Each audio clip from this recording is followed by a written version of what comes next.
Hey everybody from the Dirty Bench.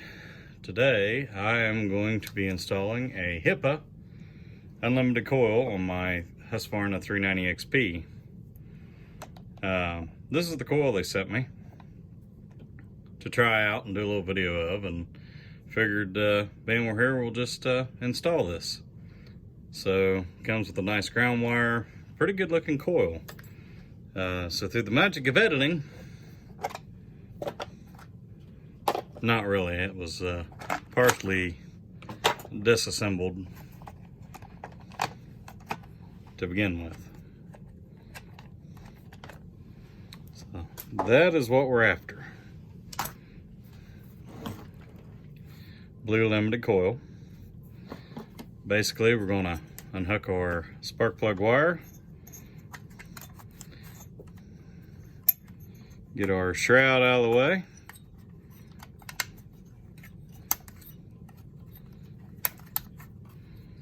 like so.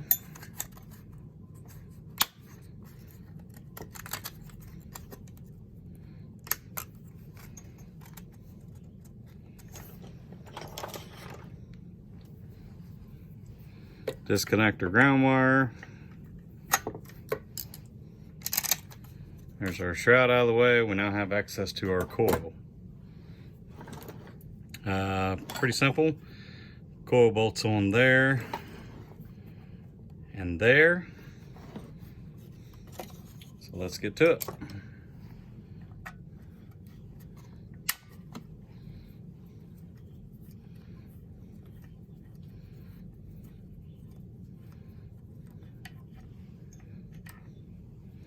You want to make sure you don't lose your coil bolts.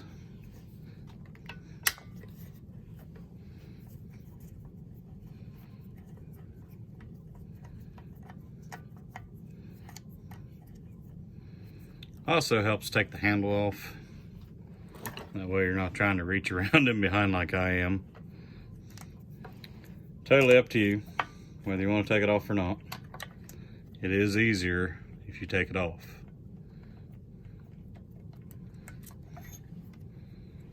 And just like that, our limited Husqvarna coil, OEM coil, is off.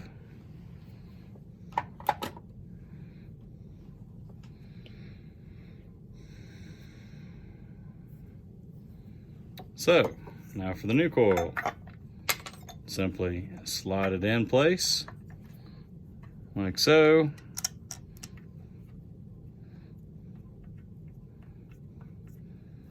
I like to go ahead and start all my bolts.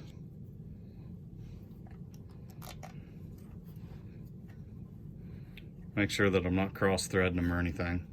So I usually start them by finger.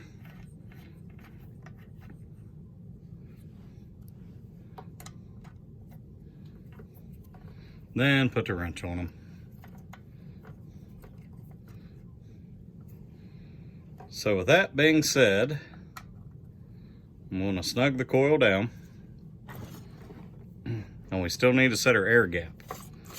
So there has to be an air gap to where the flywheel doesn't rub the coil, and proper air gap will help ensure spark. They actually make tools to do this, to set air gap with. I've had just about as good luck with a business card as anything. A lot of people out there will tell you a lot of different ways to do it. And I'm not saying there's any right or wrong. Totally up to you on what you want to do. But a plain Jane business card seems to give me the proper gap that I need. So I'll insert my business card.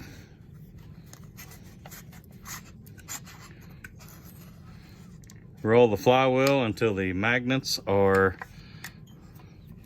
underneath the coil.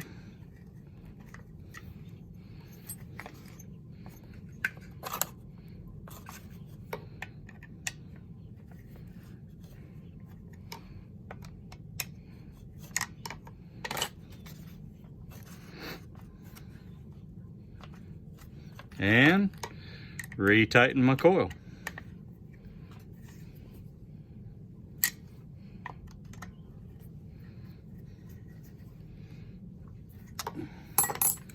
Check it one more time. I like to do a full circle, make sure everything's clear. Then reroute my wiring. Spark plug wire up through there. Shroud back in place.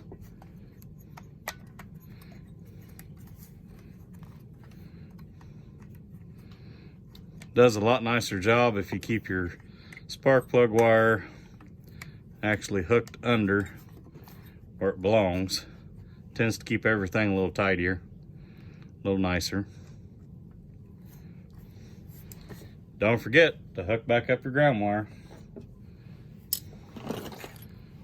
I'm not going to use the installed ground wire because I just put a new one on this saw. So there's my ground wire back in place.